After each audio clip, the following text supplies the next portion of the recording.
Well, ladies and gentlemen, welcome to the delegation of the Ismaili Imamate for today's session on leading educational change, best practices in school improvement. I'm Khalil Sharif. I'm the Chief Executive Officer of Aga Khan Foundation Canada, and it's a great delight to welcome all of you here in the room. And then we've got a bunch of people who are joining us by webcast as well, so a big welcome to all of you. I am brimming with enthusiasm about today's event. I waited a long time for us to convene this conversation, and I'm really delighted that it has happened. We do different types of events at the delegation. Some of them are big. You may have been in kind of a big event in the atrium or even in this room. And then some are small and intimate, like this one, which is really meant to be a professional conversation about an issue we think deserves a professional conversation.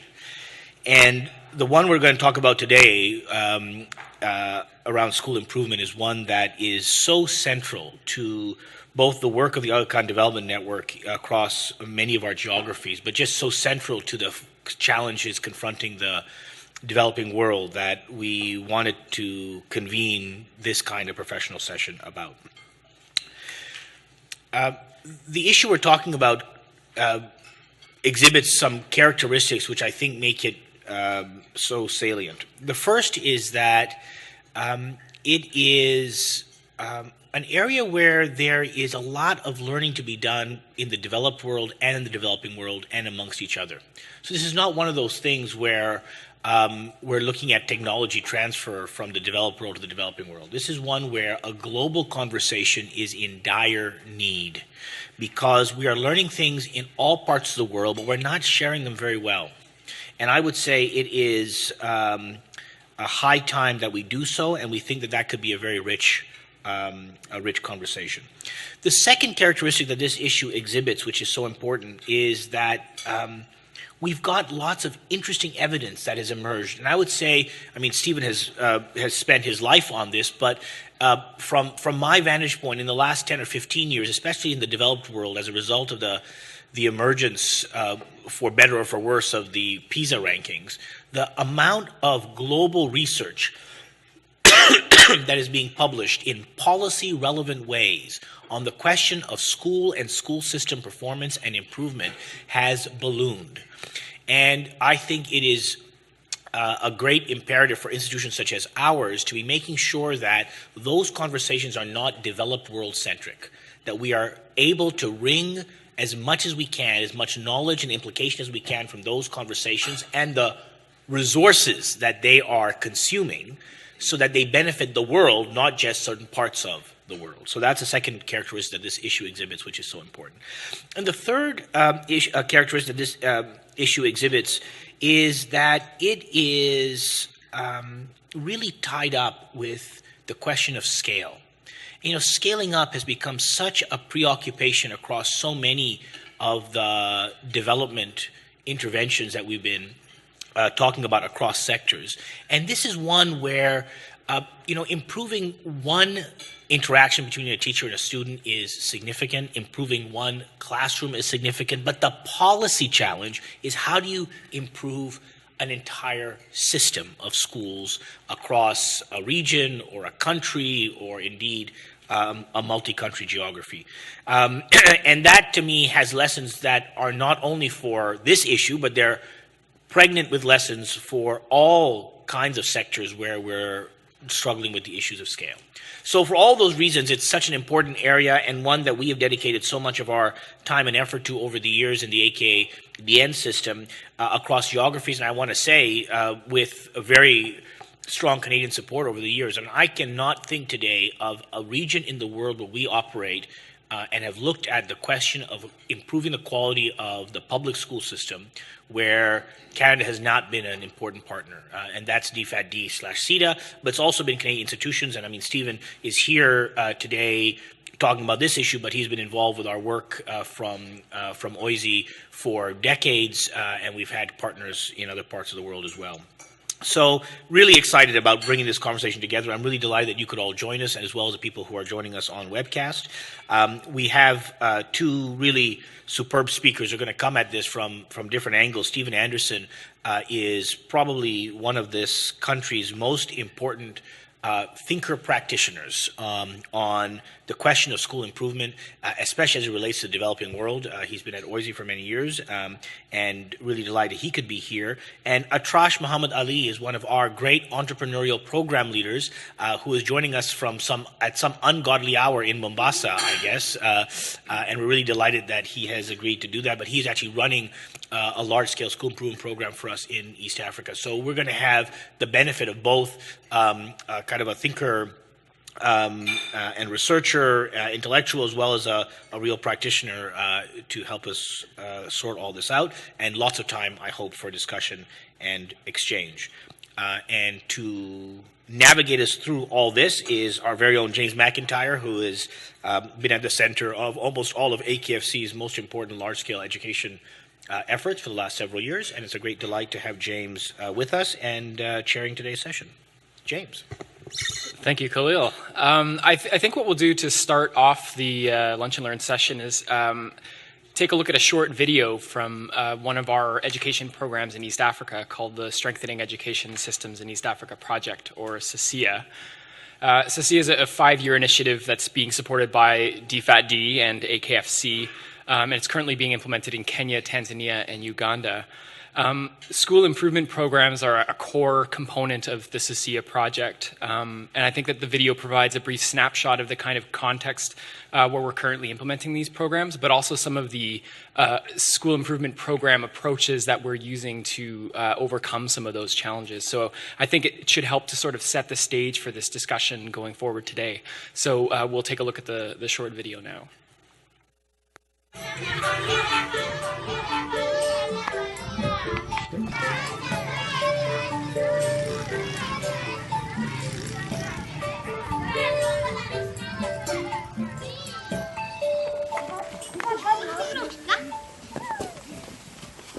While many little boys in East Africa dream of glory on the soccer field, 7-year-old Achidri has loftier ambitions.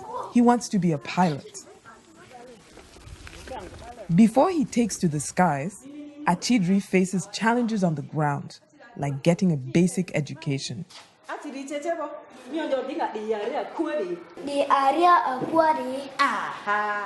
Having access to a well-rounded education as a young child is key to success later in life.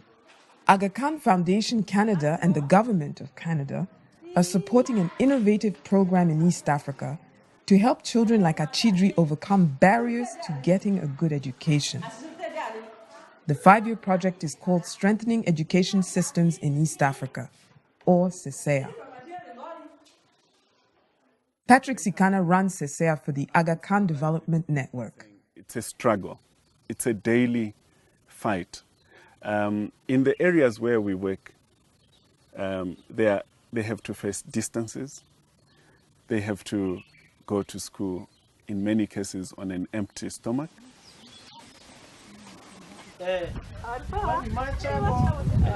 Achidri's mother, Betty Drasele, says that sometimes her little boy's thirst for knowledge helps when he's hungry for food. If there's supper, he takes. If it is on the tea, he also takes, doesn't mind. Then just picks his books, starts reading. He reads, then we sleep.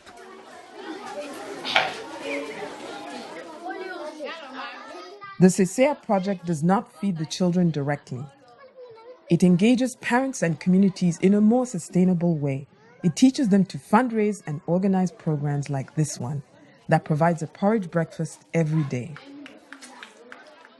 We think that that's the ultimate goal of SESEA, is to empower the population in East Africa through education to be able to participate. So that the local populations, they know how to plan for their education, they know how to raise or generate resources for education, and they know how to come around a table together. Achidri and his friends love to go to school. Just a few years ago, Their older siblings would often graduate from 7 years of primary education without really being able to read or do much arithmetic.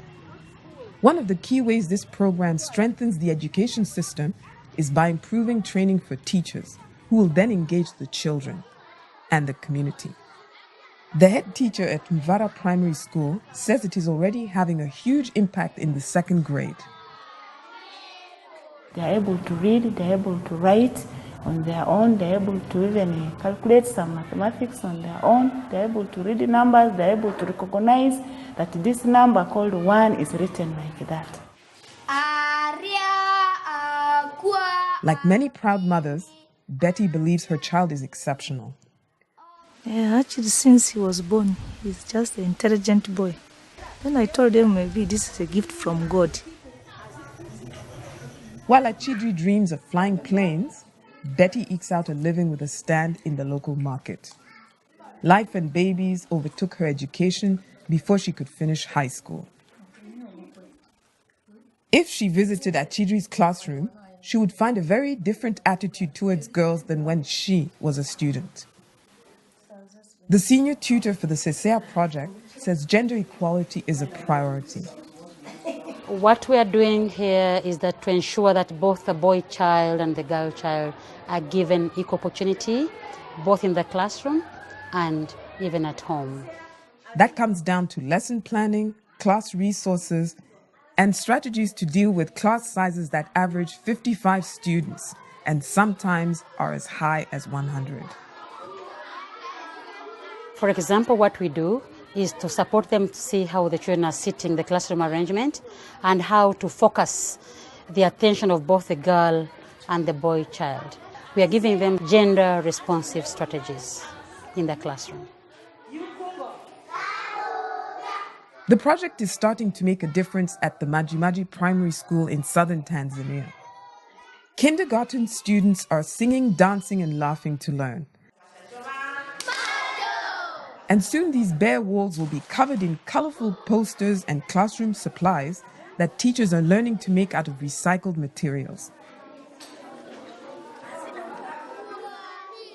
Recycling has already created a wealth of learning resources in many classrooms supported by Sesea.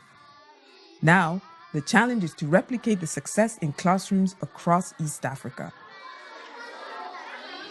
Because one classroom, it's important, yes, but it's a drop in the ocean.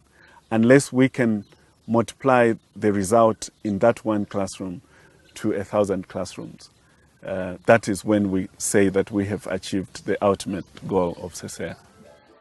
And for some, the dreams come alive, just one child at a time.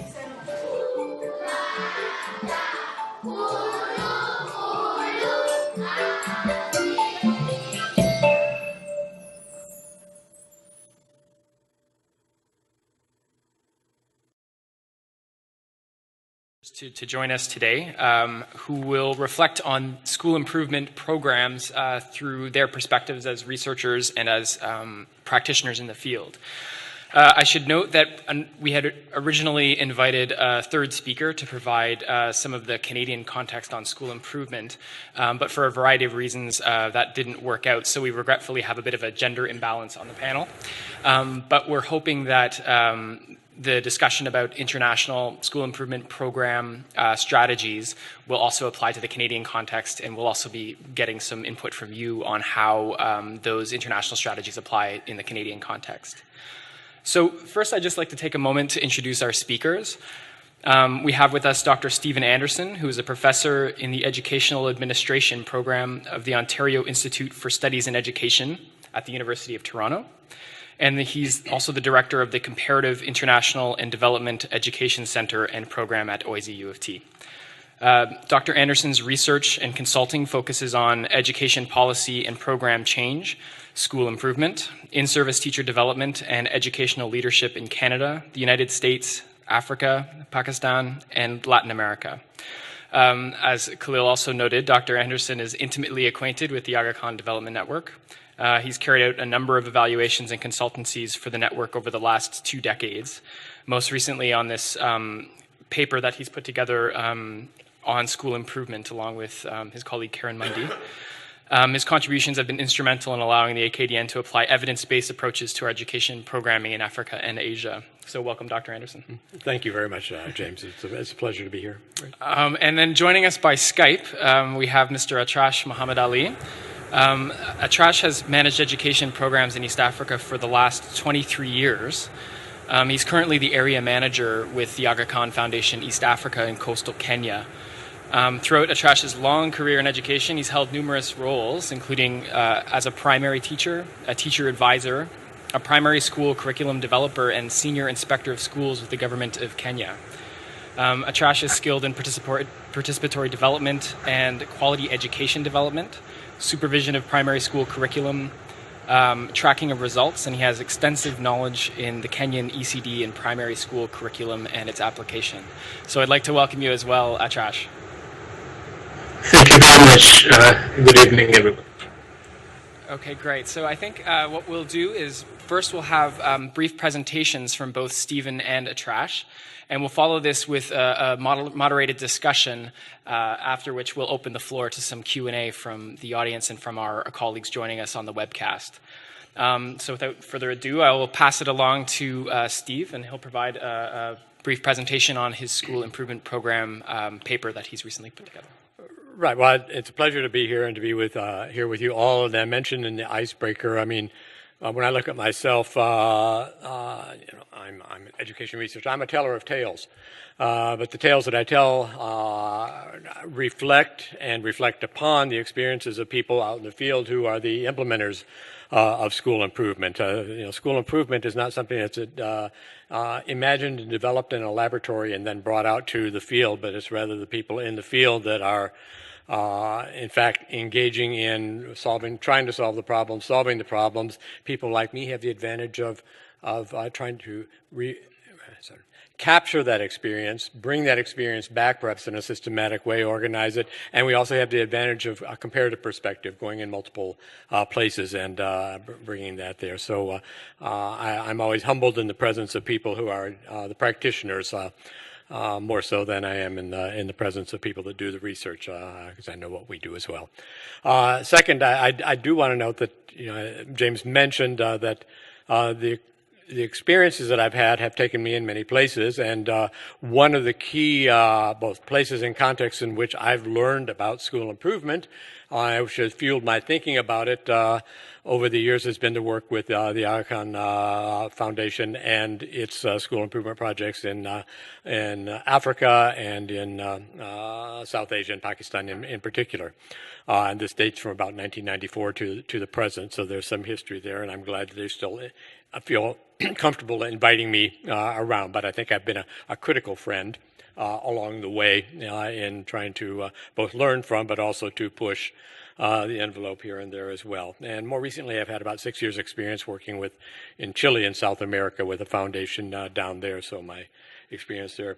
I have done significant research, significant in the sense of multiple projects in the United States, in the context of the last 15 years or so in the No Child Left Behind legislation in 9 states, 48 school districts, another study in 1 state, but 12 school districts and so on. And of course, here in Canada, most recently, an investigation of school effectiveness in 22 elementary schools funded by Ontario's Education Quality and Accountability Office, the EQAO.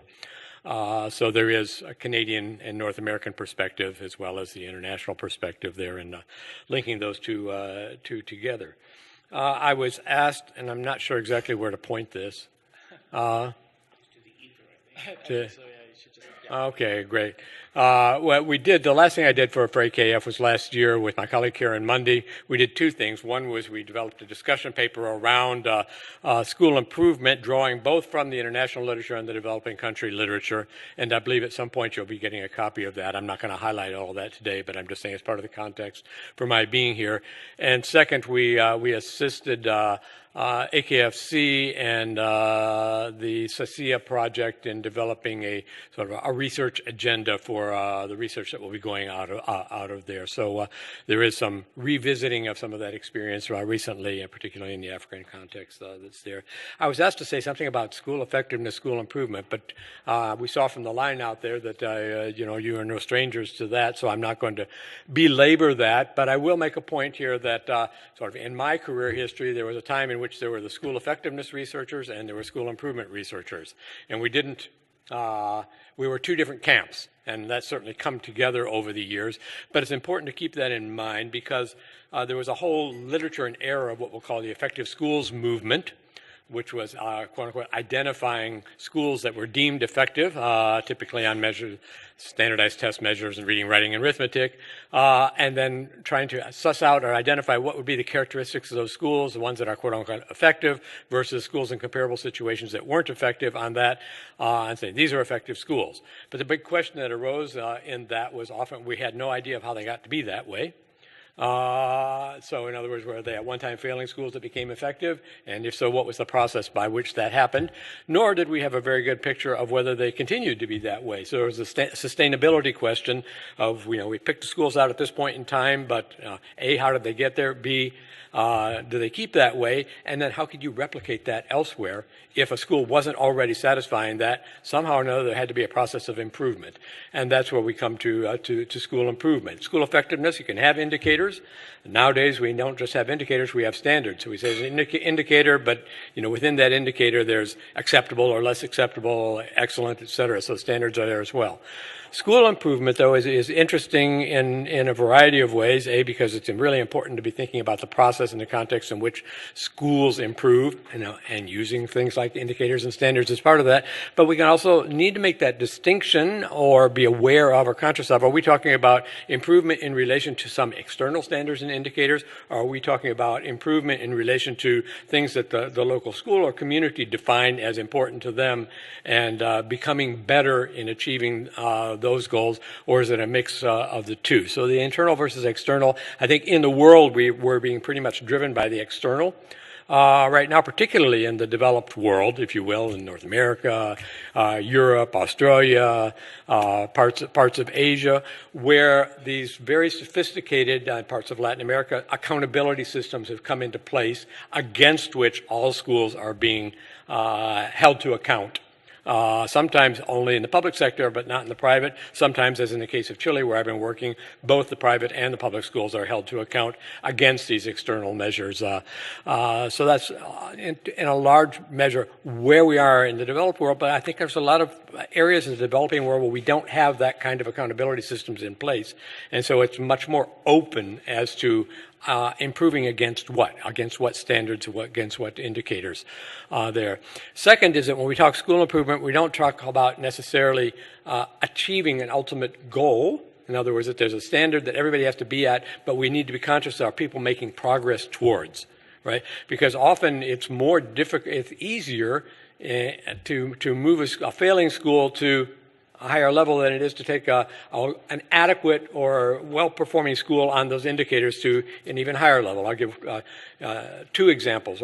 One would be an elementary school in North Texas in a district that I was studying, which was a high-income area north of Dallas. 99% of the kids were performing at high levels of proficiency on the state test, and the principal says to me, she says, we have to have a school improvement plan, but I don't know what the goal should be because 99% of our kids are already at the highest level of proficiency on the state test. And what a sad statement to make, because she was so boxed in by the only measure of quality is performance on the state test that they weren't thinking about broader areas of student development and things of that nature that they could be attaching their school improvement plan to. But there's a key one. Here in the province of Ontario, it's really interesting that over the past decade, our ministry, through its Literacy and Numeracy Secretariat, began with the Liberal government in 2003, focusing on, quote-unquote, the low-performing schools, developed a school turnaround program called OFIP. We don't need to de-acronymize it. But at that time, there were like over 800 schools where 30% or less, only 30% or less of the kids were performing at what the ministry regards as proficient levels of attainment. Over a 6-year period, that reduced to about 112 schools through the ministry's Turnaround School initiative, right? But that didn't mean those schools reached where the 75% of kids at grade 6 performing at or above proficiency levels, a lot of them plateaued, right, before they got there, but they were adequate, just not great, right, and not at the achievement. The ministry then, I'm going to say in its wisdom in this case, I mean, it's particularly the auspices of a former research director there, Carol Campbell, who had an influence on this, created a new initiative called Schools in the Middle, which said you're not off the hook just because you got off of the low-performing thing. In fact, you know, you need to be not just adequate, you need to be continuing to strive to become better. So progress is important in there, and not progress that just plateaus, but sometimes we have to bring in different interventions once we've reached a plateau there. And then thinking about what kinds of rewards are there for progress, not just what kinds of rewards are there for attaining the pinnacle, because those need to be there. We also talk about, and then I'm going to stop and turn the floor over to Atras, about value-added interventions. And this is an important idea that's come out of the school improvement research and influencing practice. And it's the notion that we need to be able to distinguish whether things are improving because of the interventions or they're improving because of other things. What's the value added, not just of schools, but what's the value added of the interventions that we're making? And that could even be in regards to something like parental involvement. People often talk about if only parents were involved, schools would become better. Right? My experience is as schools become better, parents tend to get more involved. Right? So I would like to think of then the schools leading the way in improvement and the parent involvement as a value added that can come into that picture when it's not been present before. And then finally, the point that Khalil mentioned, we need to. And we are, but we need to think about how do you move from the great school here to great schools everywhere, moving from the great classroom here to great classrooms across the school. The scaling up at whatever scale we're working with, at the school and classroom level, school to school at a district level, or perhaps within a broader system. It's a continuing challenge for us to think about, and there are alternative ways of thinking about it and doing it, but I won't go into that right now. But I'd like to hear from Trish because he's the guy I learned from. Well, thank you very much, Steve. So I guess now would be a good time then to pass the floor along to Atrash. Atrash, maybe you'd like to provide a bit of an overview from your perspective and maybe sort of respond a bit to what Stephen has presented. Yeah. Thank you very much, James. As we all know that in Kenya and most particularly, in Africa and most particularly in Kenya, what we are grappling with most is on the quality of education. As much as possible, most of the African countries has managed to a large extent to improve access, even though there are some challenges where there is some kind of regression and some of the children are falling out of schools. But still, we have got so many children who are in class. To an extent now, we have got teachers in Kenya and Uganda who are managing a class of about 130 children or 100 plus children. And school improvement programs that are implemented by Aga Khan Foundation are focusing in three main areas, which I would like to mostly touch on them. One is looking at ensuring that we improve the teacher's practice and ensure that the teacher's competencies in teaching subjects across the curriculum, and also includes other more kind of generic topics, like, for example, issues of value-based teaching, issues of co-curriculum aspects are strengthened within the school system. And we are doing this by enhancing teachers' capacity through training. We are also doing this through helping teachers to be coming together and form a community of practice where they can socialize and make sure that they move and take their issues and learning to go up and influence and help to change policy. We also provide an opportunity at a wider scale and encourage teachers to be meeting together and also review in a larger group and also come up with their own solutions to challenges that are affecting them. But also, one of the most important challenges that the teachers are facing are opportunities to advance themselves by accessing resources, both technological resources, digital resources or hard copy. And through this program, we are helping the teachers to acquire this. And having done all this, we are now seeing, based on my experience and interacting with the teacher for quite a long time now, I can see that the teachers, many teachers are now embracing and using more child-friendly, more child-centered instructional methodology. And to a large extent, we are seeing the pattern of learning outcome improving. But one thing that we have learned out of this component is that many teachers, when you go into the classroom, you find that they fail to prepare adequately. But when you create this kind of environment for them to come together and work together, they really appreciate. And you will see that a lot of their classroom environment has improved, and they like working together to develop material together, to write text together, and improve their classroom. Then the other area that we put a lot of emphasis on is to ensure that head teachers are providing effective instructional leadership or supervisory leadership, and also the school management are also helping the schools to grow and support them with resources that are required. And we are doing this by enhancing the capacity of head teachers more specifically. Quite often when you go to most of the Kenyan schools or African schools, you'll find that there is a gap between the head teacher and the teacher. Either the head teacher's capacity is less than the teacher's, so there is that kind of lack of confidence or low level of confidence for them to sit with the teachers and guide them accordingly. Or maybe it's because of overtly commitment, because of the shortage of teachers that we are having in the school. A head teacher is teaching at the same time is supposed to be managing the school. So we improve the capacity. We also train school management committee.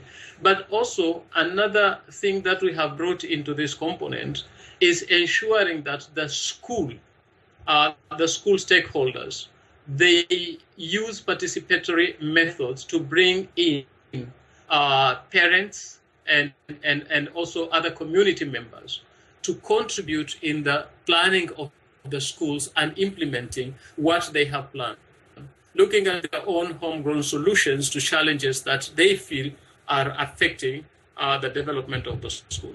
So doing this, we are seeing a lot of participation of the school community into the school, but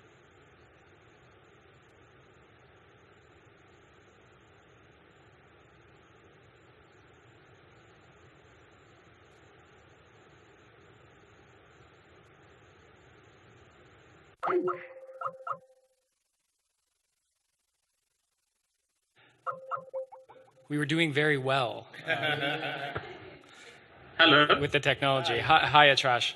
Sorry, I think we missed the last 30 seconds or the last 20 seconds of what you said. Okay.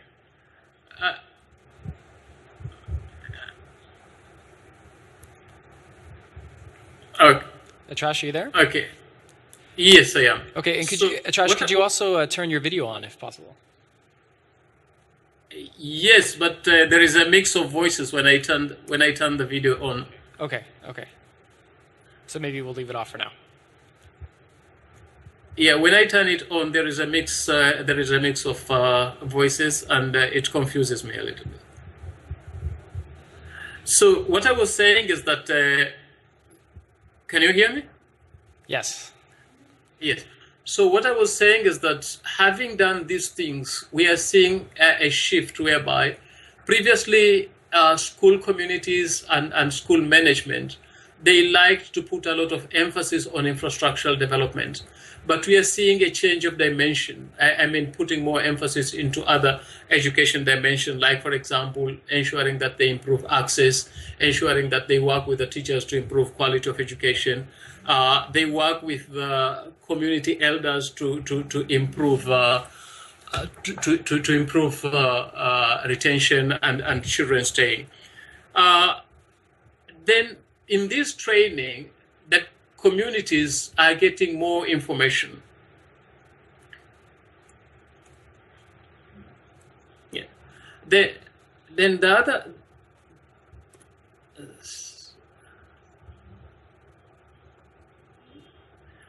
The other component that we are looking at is the parent involvement and community engagement. Previously, the interests and preference and priorities of the community was to work with the school authority, school management committees, and also the head teachers. But they were giving very little emphasis to supporting teachers to be effective in their teaching and provide quality teaching in the classroom or even outside the classroom. So what we are doing is we are training parents on three main areas. One is to be better parents, on better parenting, and then also on how they can support their children, especially in reading, so that when they are at home, they can engage them in the reading to improve their reading fluency, and also help them in the homework or the schoolwork that they have been given. We have seen that the parents have been able now to establish villages at the village level, and they are reading with the families, and they're even keeping records of the kind of books their children have read and the kind of stories that they have told to their children. Now, communities are becoming more increasingly involved in the development of the school, but the lesson that we are learning is that in most of the schools that we are working with, it's mostly the mothers, it's mostly the mothers who are giving a lot of attention to the school progress and the school development, and also the education of their children. Very few fathers are taking part, and that's another one of the challenges that we feel we need to start grappling with in the way forward. The last area is, in all these things that we do, we put a lot of emphasis in documentation and also sharing. But as we all know that, Africa generally, we are coming from the oratory history. We are not coming from. So much of our sharing is through socialization, like, for example, through traditional meetings. We have not given a lot of emphasis in the use of technology and engaging with the respective stakeholders through technology.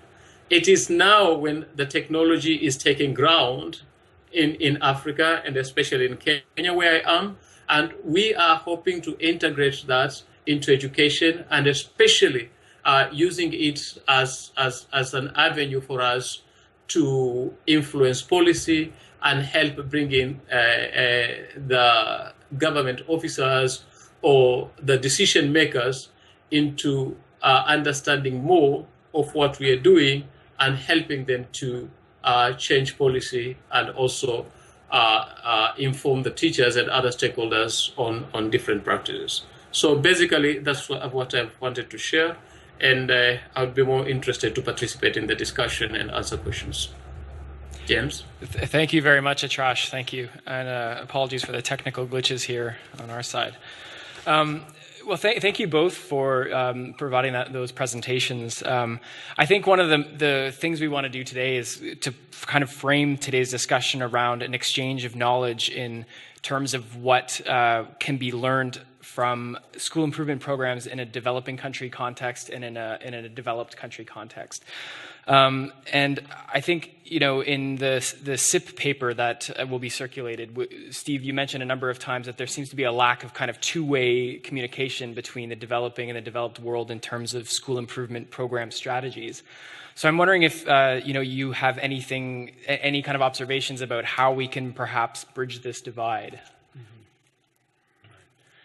But it's a challenging question, and we were chatting before with Khalil around this.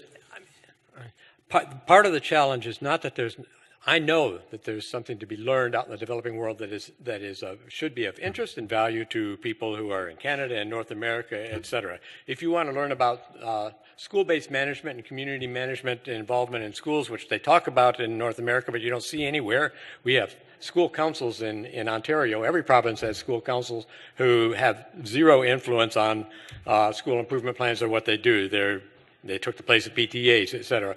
Go to the developing world. Go to Africa, where school management is actually being practiced. Go to Central America, where school management is actually being practiced. But people aren't doing that. If you would like to know about school choice, and is school choice, if implemented on a system level, going to lead to school choice combined with privatization, greater equity, greater quality in education, go to a country like Chile, where school choice exists on a system level nationally, and it has one of the most inequitable systems in the world. There are things, but it's being ignored in North America, in the United States in particular. Canada doesn't have quite that issue, and moving towards more and more chartered schools and other forms of use of public money to support private enterprise. But in fact, if you go around the world, in the developing world, where these things have been happening with international donor support and encouragement, but on a larger scale, there's something to be learned and had there. If you want, it's popular in our education circles right now to talk about professional learning communities. The word communities of practice was used here, but that's not new. Right? We can go back in the developing world to find examples of that. It used to be called the teacher workshop, and not meaning a workshop of a professional development session, but rather workshop in the school where teachers were working together. Been around for a long time, not known about, ignored, et cetera, and that. But the challenge here is not that there's not things to be learned from the developing world of value to here, but it's finding the context in which that exchange would happen. And secondly, I'm going to say motivating the people in the developed world context to be interested and see value in learning from that.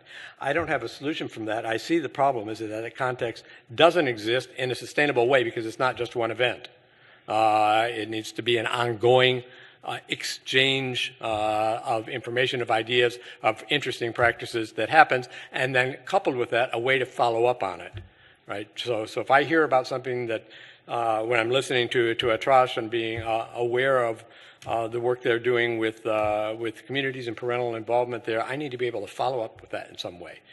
Perhaps our new technologies provide that venue, but I'm not sure if we need a new organization that specializes in that, I guess, but somebody who's actually directing attention to doing that kind of knowledge mobilization work internationally in ways that reach into the education system, not to the policymakers so much, but rather to the practitioners here in Canada at the school district level, in the U.S. at the school district level, and in the schools, because they're the ones that are going to drive the interest, and they're the ones that we would hope that we can be reaching with that. And then what about sort of in the other direction? I mean, is there more that we could be learning about applying what's being done in school improvement in the high-income country context to our programming in the developing context? Mm-hmm. And this is a question that Arash, feel free to respond. Mm-hmm. Sure, maybe I'll let Arash sure. First. I do have a comment to make there, but let him speak first. Okay, Arash? I think what we are currently learning from the developing world is in the areas of technology, and we are really starting on integrating ICT in education. And this is a kind of a very new area for us, and this is something we really want to learn from the developed countries, especially knowing that technology integration and creating a technology infrastructure at the school level is an expensive venture. So how do we look at the developed countries and have been able to do that in a more cost-effective way that is affordable within our context? I think that's one of the things. I'm just going to make a comment, a response to that, but then I just wanted to add one comment if I could. Sure. Okay. Right. I think there's as much potential in the developing world to show the way for using technology, and perhaps greater potential than in the developed world if you're looking for solutions, because we don't have them. It's a big question. People are doing a lot, but we don't actually know the best way. I did a consultation in Uruguay where it's one laptop for all. Every kid has a laptop, free. Every teacher has a laptop, and they're all the same laptops, all loaded with the same stuff. And yet the big question is, and, that's an engineering problem. We got it all out there. We've got a repair system that, can go around and service it all, but the pedagogical use of it in effective ways is a big question. And so I think in the developing world, you can show the way as much as try to learn from experiences. The other one is I think, sort of in the developed world, and partly because we've got these strong accountability systems, there's been a much greater emphasis on developing teacher capacity, on developing educator capacity to use student work as the focal point for deciding what the learning gaps are that need to be addressed. And so call it data if you want to call it data, but it's not just test data, actual examples of student work, more formative assessment data. I taught in teacher education for 25 years, and we have no time spent on that in a basic teacher education program in Ontario schools when I was started in 1988 at the university. But learning how to use assessment data and other kinds of data to inform, not direct, but to inform decision-making that's focused on student learning is something that I think we're far ahead of in the developed world as opposed to the developing world. And part of it has to do with getting the capacity for teachers and principals to do that. And another thing, sort of at the policy level that sorry, Arash, did you want to respond? Yeah, but I think one of the challenge, and I was discussing with one of my colleagues, Josh, who is doing some kind of survey for Brookings University, is that for most of the African countries, the continuous assessment and some diagnostic assessment, continuous assessment, summative assessment are done. But the biggest challenge is how to document and have some kind of facilities or tools that will help them to analyze in a more faster way and then be able to generate some kind of judgment or decisions out of that. I think the more challenge is on the issues of record keeping and documenting. And then for the developed world, I would really like it to link it with the availability of ICT technology, or maybe there could be even other tools that could easily facilitate this. I don't know, maybe. Anderson? All right, thank you, Arash. I was wondering if we could maybe go back and speak a bit more about parents and communities in school improvement and their role, because this is something that came up in both Stephen and Arash's presentations. In the video at the beginning of the Lunch and Learn, we sort of looked at the emphasis that the school improvement programs are placing on supporting parents and communities to be more engaged in the school improvement process. I think that, Steve, you've kind of indicated at some points that some forms of parental and community engagement might actually have more of an impact than others. There might be sort of better ways to engage parents for more impact in school improvement. So I'm wondering if you could maybe provide a few thoughts on how best to engage parents and communities. And Arash, it would be really great to hear from you as well in terms of your experience working directly with these communities in the field. Sure. There are, as Arash mentioned as well and demonstrated in his video, different ways of thinking about parental engagement and involvement, and one is in school management. In the public education systems in North America, in fact, parental involvement in school management is basically nil. You can go to Chicago, where they did a big decentralization experiment in the 1980s, where they actually empowered and gave parents the authority to hire and fire principals. That doesn't exist anywhere else, and they lost that power here. But in the developing world, that's there, so it's more meaningful, I think, in practice there. And there's also a situation which we can demonstrate, and it has been demonstrated through research in context in the developing world, where serious and parental engagement in managing schools is a good antidote to teachers not showing up.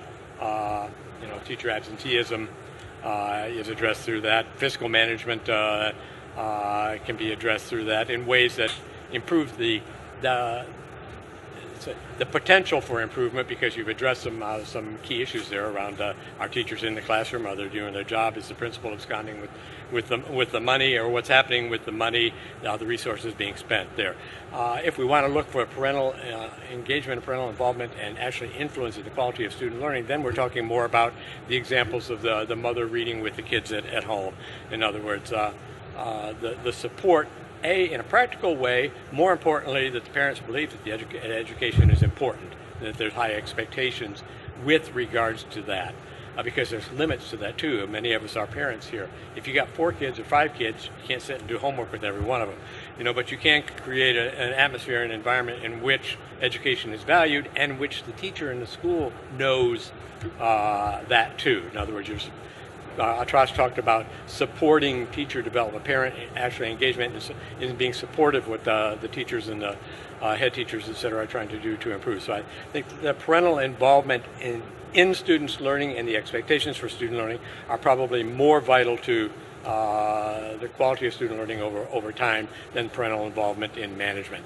In North America, in my last comment there, where people have studied school-based management with parent councils and compared them, et cetera, they found basically there's no through line to quality of student learning and education, but there may be a through line to basic management of the school. Great, thank you, Stephen. Arash, did you have any comments on that? Yeah, I do agree with Anderson in that our experience has shown that the problem of parental engagement is because of it's an awareness issue, where the parents have been made to understand what the school's objectives are, what is requirement about the school, and what is their role in relation to supporting the teaching and learning. Then they come in very well. I'll give 2 examples. When we were helping communities to support their children in reading, and we implore upon them to start village library, we wanted this village library to be manned by volunteers. And after they were educated about how to read for and the importance of reading with the children and creating that joy in reading, we saw enormous number of volunteers, people coming forward to ask to volunteers to be village village library managers. And when we also trained school communities on whole school approach, and they realized that they have a role to play, their decision counts on issues of school management, and more specifically in improving their children's learning. We saw enormous participation and parents coming in either physically or contributing money to put up buildings and also support teachers in material development. So 2 things. One is on the part of the manager, what kind of method will they use to involve and engage this parent and make them participate effectively? What I think that was what was lacking, and in some other schools is still lacking. And then on the other side is helping the parent and community at large of that particular school, understanding their role, especially in supporting quality teaching. Thank you very much, Arash. I think we have time for one more question, and then we'll open it up to the participants here for a Q&A. But I wanted to also speak a bit about the policy level and the fact that we've talked a bit about this disconnect between macro level policies and approaches to school improvement at the government level that are decisions that are often based on a weak understanding of how school improvement programs are actually implemented at the local school or district level. There seems to be a disconnect between the micro-level experiences and lessons learned that are generated in the school improvement programs like Arash is implementing in Kenya, and some of the macro-level decisions that are related to educational quality and improvement. There doesn't seem to be a kind of trickle up of these experiences from the local practitioners to the policymakers.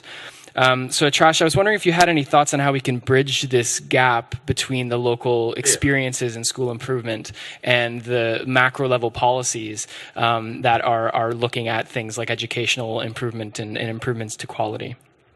Is there a way that we can bridge this divide?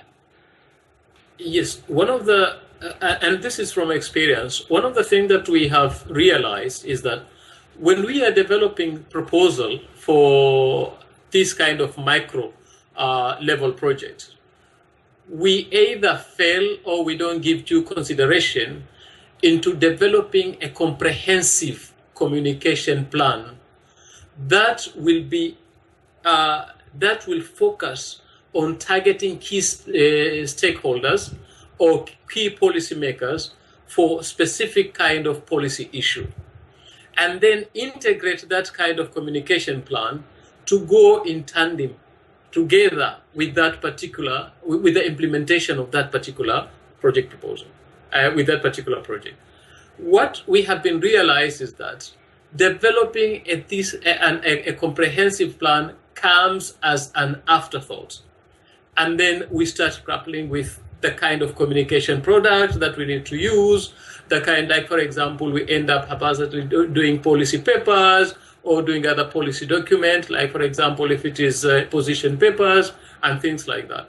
So at the construction of the proposal or at the thinking stage of developing that proposal, then a proper and comprehensive plan should also be envisioned, if not developed, and make sure at the time of writing the proposal, the communication plan is also included, and then the implementation goes hand in hand. That's one of the things.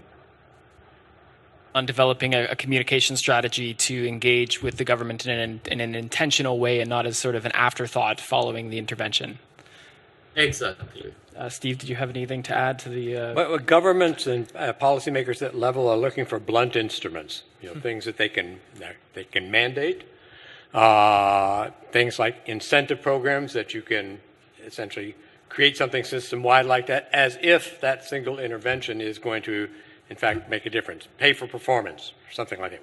I have a pay for performance system.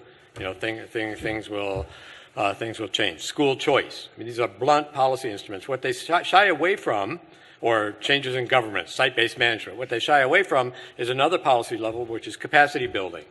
Or when they think about capacity building, they think about it, and Atrash will remember this, there was a time in Kenya, I think it was in the late 90s, when they did a national, I think it was through the British Council or somebody like that, training for head teachers. It was called PRISM. And every primary head teacher in the country went through the PRISM program, and it was surely a well-developed, several-month program that they went through, but it happened one time, then it was over.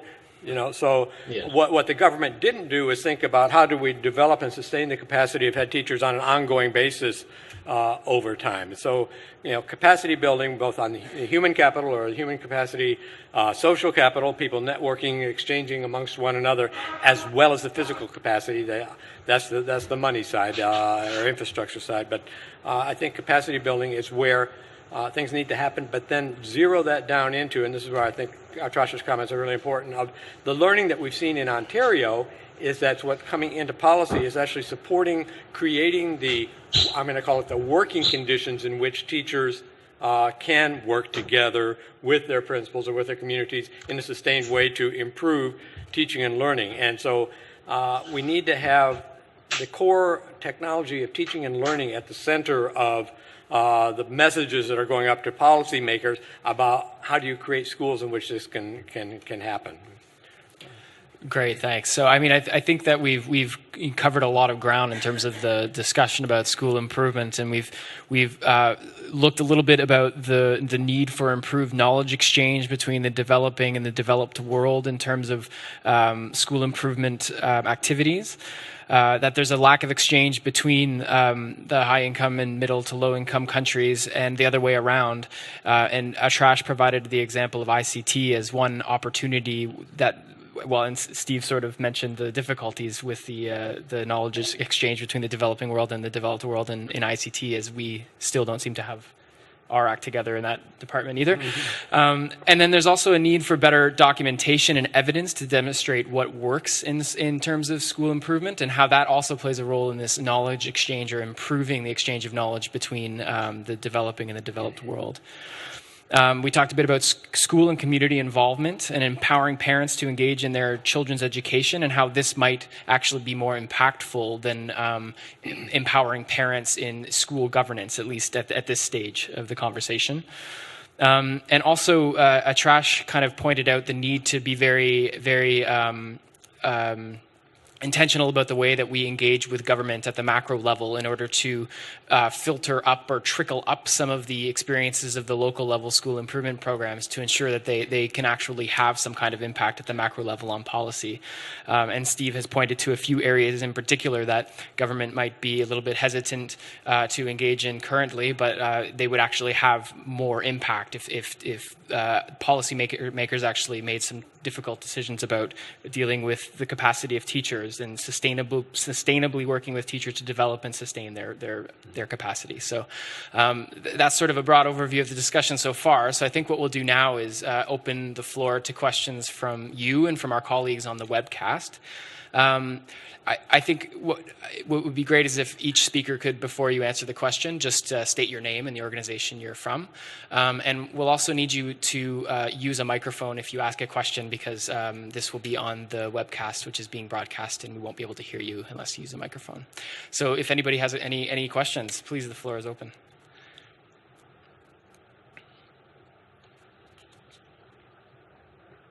You can disagree with anything I've said. Yes, that's allowed. Yes. So we'll start here. I'm Famida Wahab. I work for DFAD on contract right now, but I used to work as an employee before. So as I explained in the ice-breaking session, that I have some experience in the Bangladesh program in the education sector. And also, I noted that I was the only one who stood at the end of the spectrum who thought the policy, macro-level policy, was more important than micro-interventions. And the reason I hold that view is because of largely my experience in Bangladesh, because there have been NGO-level interventions like BRAC, which AKFC has been involved in, which have been successful at the primary education level. And also, but at the macro level, because of policy weaknesses, the impact of on the quality of education, particularly in Bangladesh, has been very low. The access to primary education has certainly increased. There's almost more than 90% in primary school enrollment rate. But in terms of the competencies attained, there are civil society monitoring groups who have found out that even after a completion of grade 5, 70% of rural school children don't have the competencies that they should have had. And in the urban schools, it's much better, but still, it's about 30% school children do not have the competencies. So in terms of some of the issues that you focused on in terms of how micro-level intervention, learnings from micro-level interventions can be used at the macro level. And some of the examples, for instance, the school feeding, because I had the opportunity to evaluate a project funded by DFID, where there is an NGO called Transparency International Bangladesh who does this empowerment of civil society to monitor the service provision, and one of it was school service provision, where they did indeed mobilize the community to actively participate in school management committees.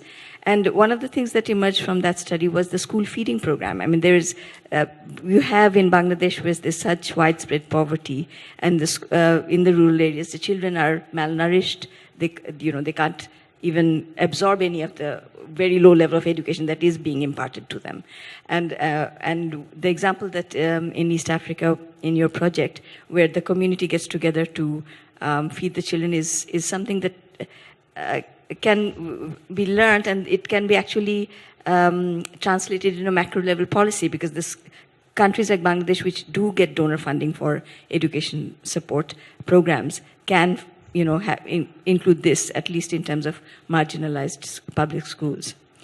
I'm sorry if I'm taking too long, but it's such a broad and important topic in Bangladesh that I feel that there are many macro level issues which, micro level interventions can't address. For instance, education policy. In the context of Bangladesh, there are 3 streams. There's the English medium, Bangla medium, and also the religious schools. So unless you have a uniform school policy applicable to all children, you are creating divisions within society, as well as divisions in quality, like discrepancies or different levels of quality of education. And then there's the accountability again, the school management committees. If they can, if there's a policy that the school's performance will be evaluated in terms of how many school management committee meetings are held, and how many, how effectively the school management committee's recommendations are being implemented by the school. So things like that can be translated from micro level to macro level. But another big impediment in the context of countries like Bangladesh and many other developing countries is corruption. Because even if you have a school feeding program, there's the issue of will the money actually go, or the the food actually go to the children, the issue of corruption in terms of teachers being appointed. So that's also a big issue that has to be grappled with. I think I'm taking too much time, but these were some of my thoughts. Thanks. No, thank you very much. Did anybody else have anything to add? Or Steve or Arash, would you like to respond to any of the comments? Why don't we take a couple questions? Okay, we'll take some more questions. Hi, Nawaz Makani with ITREB Canada. Thank you, first of all, for speaking, Dr. Anderson and Arash. My question, I've got 2 questions, if you're able to respond. It seems you've both kind of indicated that in the developing world, there's not as much willingness to share, or we're moving towards having practices put into place where they can share. But my question is, if we flip that, is there enough willingness in developing world, or the developed world, pardon me, to accept that learning and to actually put that into practice? So I'm curious if you can speak to that. And then my second question is, are there certain parts of the world where you're seeing a lot of innovation in terms of school policy and best practices, and what factors are leading towards that in terms of environment or other things? Thank you. I see Steve furiously writing notes. Well, I mean, is there willingness in the developed world to the example of BRAC was mentioned, but how many policymakers or school district or school people in North America know about the existence of 30,000 schools, community-based schools in Bangladesh that are, at least historically, are outperforming the public school system? They don't know about it. So I came back to that before. There's a lack of awareness, but somehow that awareness needs to be created, but the interest in, there's something that can be learned here about that as well. Where is innovation happening? Well, what is innovation? I mean, do I expect a colleague here is going to the Democratic Republic of Congo? I'm getting the wrong title here. In a couple of weeks, are we expecting innovation there, or are we expecting it to rise up, or would the more efficient and greater potential to bring in some well-developed practice that's been done elsewhere and to help people learn to do it and to do it well? I think there's pockets of innovation in a sense everywhere, but innovation only means that I say it's new for me, but it might not be new for you, right? So that's strange. The most innovative thing I know in teaching and learning has happened in Mexico. Something's called the Learning Communities Project, which went from 9 schools to 9,000 schools in the last 10 years. A totally radical version of teaching and learning, unfamiliar to anybody, where students tutor one another and teachers tutor one another, and you only teach your tutee about what you know. You don't teach them about what you don't know. And it's a model that's ridiculous. Absurd, right? Absurd. And in rural schools. And one of the arguments around this, as immersion, that is because you are starting in the margins where things were failing miserably anyway, perhaps that's the greatest place for the potential for innovation, in developing countries, perhaps like with the CESIA project, where they've moved out from Mombasa and other places and are not just working in the major centers, that there can be greater potential for trying things differently because nothing else is working. In a sense. But I think we need to be careful with the concept of innovation, because I don't expect the teachers in my kids' elementary school to invent new ways of teaching and learning. But what I do think is that there's a lot of average teaching going on out there. I call it suboptimal implementation of good practices. We could spend a lot more time and effort helping people develop expertise in what they're doing, as opposed to expecting them to invent new things. Yes. Yep. Sorry, I missed. No. Okay. Tara Painter from DFAT-D as well, currently on the Bangladesh program and just recently back from posting from Bangladesh too. Prior, I worked on the Afghanistan program and then policy division for education too. I'm just interested in exploring a little bit more about ICT and education and your thoughts around it. Although I'm trying to be open, I have a little bit of skepticism around it. And it's starting to pop up in some of the programs that I work on. Prior to joining DFAT-D, I actually was a teacher in Canada.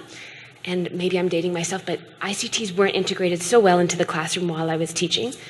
And now I'm starting to see studies actually about, are the benefits for students really with ICTs in North America? And then when I think about my time at DFAT-D, you think of infrastructure for this ICTs being so expensive, and does it actually work? I'm going to bring BRAC back in because I worked a lot with BRAC when I was in the field, and we still continue to work as a close partner with BRAC. They have a really, really great teacher education program, and what they do every month, they bring teachers together to discuss issues. And the same thing. I mean, I think there was a study in Ontario talking about the mentoring of teachers being so important. So this reminds me of this, that teachers come together, can talk about social issues, can talk about issues in the classroom, and brainstorm together.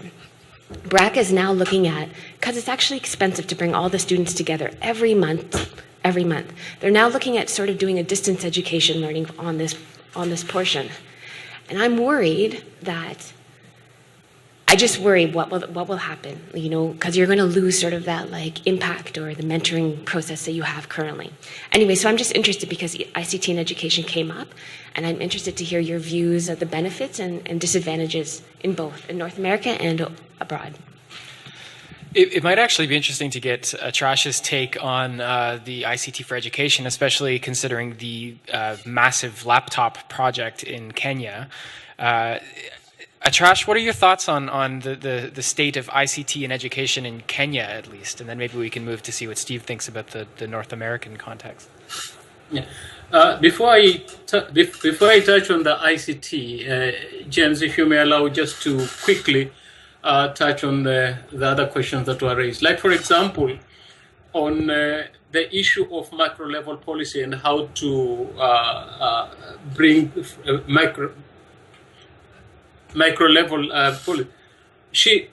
Fanida has mentioned about civil society. And in Kenya, we are seeing that there is a huge civil society movement, and they're making a lot of impact in moving the policy from the grassroots upward. But there are two things that we need to consider. One is define civil society more broadly to include even those, let me call them macro level civil society. Like, for example, the teachers union. Like in Kenya, we have got the National Head Teachers Association. If you be able to include that with the community-based organization at the grassroots level, then it is easy, or it is manageable for using these kind of groups to put pressure to the government to actually take time to learn the kind of policy influence that any organization is trying to. The other thing is the willingness to share from the developed world. There is my working experience in education for a long time. I have interacted with a lot of experts from the developed world. But there is one thing that we need to put into consideration. Any kind of lessons or learning that comes from the developed world, it has to be accompanied by what are the things that we'll do to customize that learning to fit within this context. because some of the experts that either they come to Africa or they write or they do research from abroad, sometimes they are very much influenced by the thinking and the understanding of their own context. So you need to look into that and make sure that the kind of learning that you get from the developed world, how best are you going to apply it? And how are you going to make sure that you contextualize it within your situation? What you are going to take, what you're going to leave. Lastly, ICT. As she has mentioned, ICT is very expensive.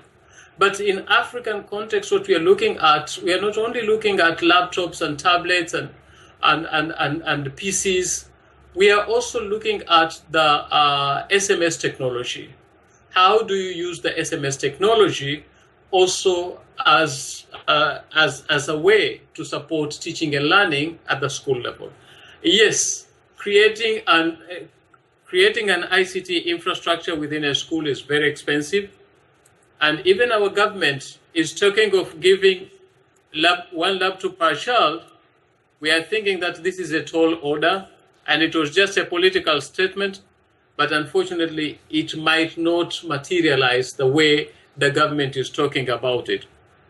But if they want to do it, they will have to partner with other organizations, and not only thinking of laptops and tablets and PCs, but they should also think of, like currently, the kind of program that we're envisioning as AKEF, integrating ICT into education. We are also looking at how the teacher can use their smartphones. And these days, we know they are very cheap smartphones.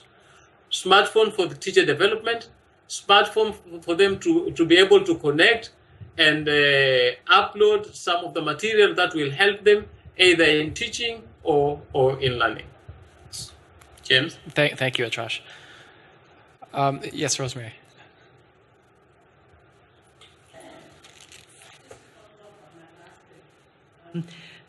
The technology in Africa that's most pervasive is the cell phone. And some exciting things have been happening all over the continent, and I know, but at a very local level where I'm working in refugee camps and their host communities in northern Kenya, an excellent example, taking us back to the notion of community of learners, as part of the follow-up that we introduced to girl-friendly teaching training, which I'm doing in those areas, the teachers on their own decided, since they're too far apart to actually meet, what was wrong with having a community of learners using WeChat. And as a result of that, not only are they comparing what's working and not working in their classrooms according to what they've learned and according to the follow-up plans that they made, which we're providing support to help them implement, but other teachers in their schools are getting excited, and the level of application now to the GFT training, which we're doing 3 times a year for the duration of this particular girls' education project, is such that we now have to say, well, we can't take you all this time, but maybe next time. So the cell phone is probably one of the most powerful technologies available, and a lot more available than laptops. So I just share that as a success story that we need to share. Can I add, Jim? In your example that you're giving there, it's starting with teachers learning through the use of the devices, not we're putting a whiteboard in all the classrooms, and we're going to provide you a workshop on how to use them. Now go do it. But if the teachers are experiencing this as a meaningful way to communicate and learn with one another, the likelihood that innovation might occur, in other words, teachers seeing the potential in the classroom, is much greater than just dropping the technology in the classroom and with some minimal training and expect them to use it, and with no capacity to repair the things that aren't working. Yeah. Atrash, did you have a comment? Just to add on to what Rosemary, currently, like in Mombasa, we have already seen teachers, groups of teachers and head teachers, forming groups under WhatsApp. Like if you come to Mombasa, the head teachers have all formed a WhatsApp group, and they've even included some of us in the WhatsApp group. And there is a lot of exchange and communication and sharing through that kind of platform. So yes, it's really taking effect, the mobile technology. Yeah, we have a question coming in from the webcast, and this is from Mir Khan, who was a former doctoral student of Dr. Anderson. And his question is, how do you define school improvement today? Does it mean to achieve academic goals only, or are there other non-academic aspects as well? Well, I think the problem that we have, and it is at the macro policy level, is what are the accountability systems that have been set up at the macro level demanding of schools. I did a study a few years ago. I interviewed superintendents from a variety of school districts across Ontario, and one of the questions we posed them was, what are the goals, the priority goals of education here in the district? And everybody said academic achievement, and specifically with reference to performance on the provincial test. But then they all said, but of course it's not just that, right? But that was up front and center because that's what they're being held accountable for by parents, by the system, et cetera, and where resources are being directed by the system. But when they said, but it's not just that, then they said, of course we want a well-rounded student. What they interpreted by well-rounded student meant don't forget the arts. And then, but they also said that we're very concerned about, I'm going to call it, I think the phrase we used was personalized preparation for post-secondary destination, whatever it might be, but personalized, not just batch preparation of supporting students in wherever they were headed for with a longer-term view. Then they said personal development, self-esteem, feel good about myself as a person, et cetera. And then they said social identity development and participation there. And if you were from a faith-based system, certainly that values part was there. If you were not in the faith-based system, it was more secular values, if you will. And if you were from the French language system, there was the French language and Francophone culture issue that was there. But what was interesting is that it was the practitioners, at the superintendent level or director of education level, who were essentially seeing themselves as the guardians of a broader agenda for education because the accountability system wasn't.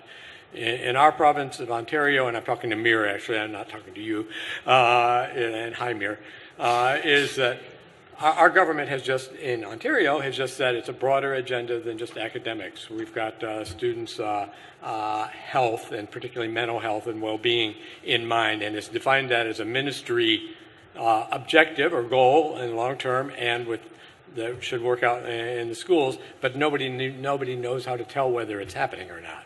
So there are issues. There are groups like People for Education in Ontario, which is our very influential civil society organization, that have a project going on right now of trying to come up with indicators for other areas of student growth and development, and not just the academic. So I want there to be a broader agenda. However, we can't have 10 things, because then that diverts everybody's focus. I mean, you do need to focus in on a sustained way in order to achieve improvement, but maybe you're moving, not everybody has to be focusing on the same thing at the same time. Yeah. Citizenship, education, or becoming good people, and personal development is too important for us as parents and as a society to not pay attention to. Thanks. Steve, sorry, Trash, did you have a comment as well? Just including the 21st century skills, Anderson. Including, what's that? The 21st century skills. 21st century skills, including 21st century skills. Like, like being independent learner, like ICT skills, like upholding values, the best values. Right. Thank you, Atrash. I think we have time for one more question. If any of the participants here or on the webcast have another question, we have time for one more. Khalil has. Atrash and Steve, I'm really interested in your views on. I want to push hard on the civil society angle for a second. I'm interested in your views as to what you think is the long-term role of non-governmental actors in underwriting school and school system performance in the developing world. I mean, and I ask the question because if you take the posture of, say, a BRAC, or you take the posture of the AKDN, we're not thinking about our work in public education in a temporary way. right? In fact, we are creating what are effectively permanent institutions outside of government, but whose goal is to provide a scaffolding of support, a permanent scaffolding of support to the performance of the public system. Now, it's kind of wacky because I'm not sure we see that same posture in the developed world. But I would love your views as to, and Arash, you as well. Do you think of these civil society inputs as time limited and defined, and there's a future state in which it all goes away? Are these permanent structures of support? How should we think about the role in a system of government and non-government inputs, even when we're talking about a public system? I want to put aside private provision for a second. I'm talking about the performance of the public system.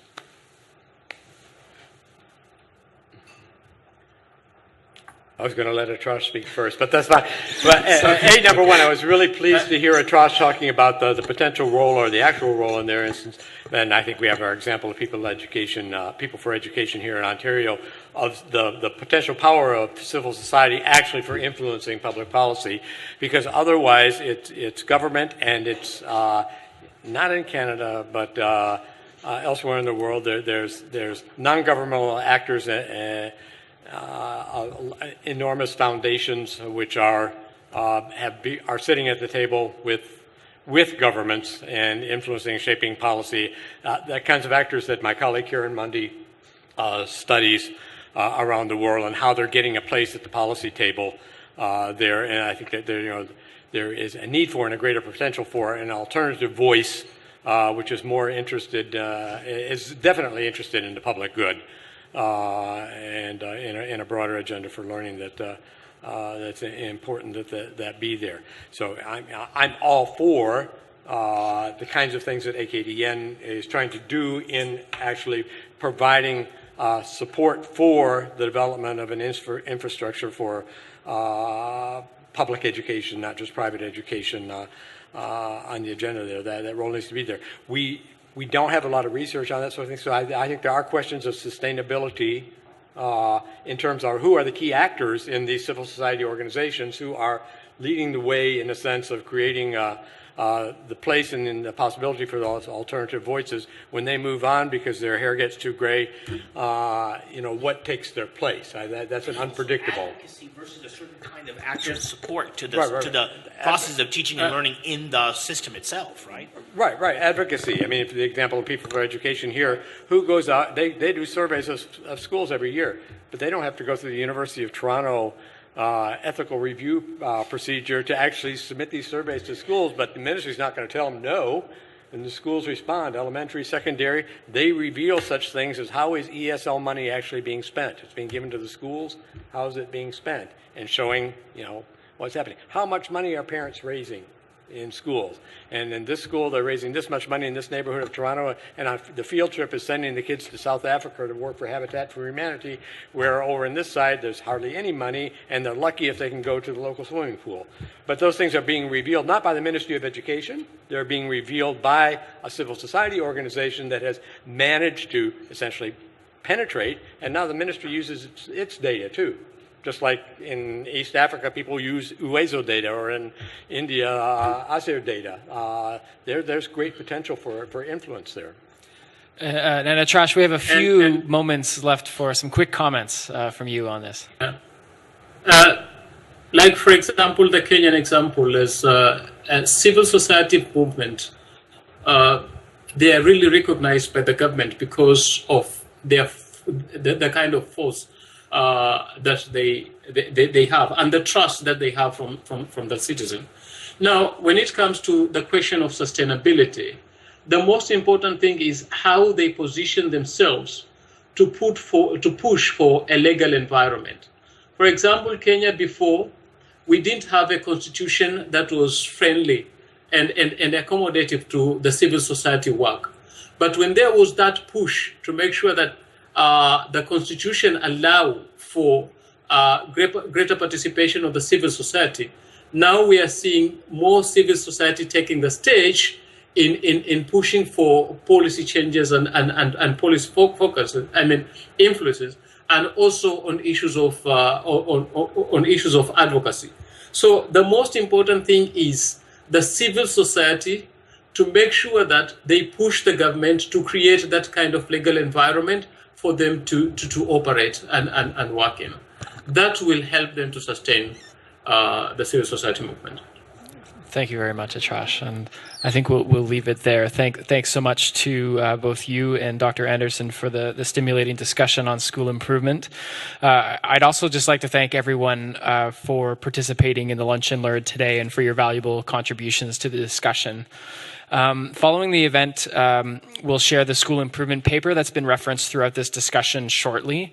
And if you could please also complete, each of you should have an event survey that it would be really helpful if you completed to help us to continue to provide high quality events like this Lunch and Learn. And then for those of you joining by webcast, you'll be sent an electronic version of the survey form as well. Finally, AKFC will be in touch soon to provide details on our next event in the Making the Grade in Global Education series. The next one will be focusing on global citizenship, and I think we're looking to hold the event somewhere in late March or early April. So thanks again to everyone for participating, to our colleagues who have joined us on the webcast, and a special thanks to Dr. Anderson and Mr. Arash Muhammad Ali for participating today. Thank you.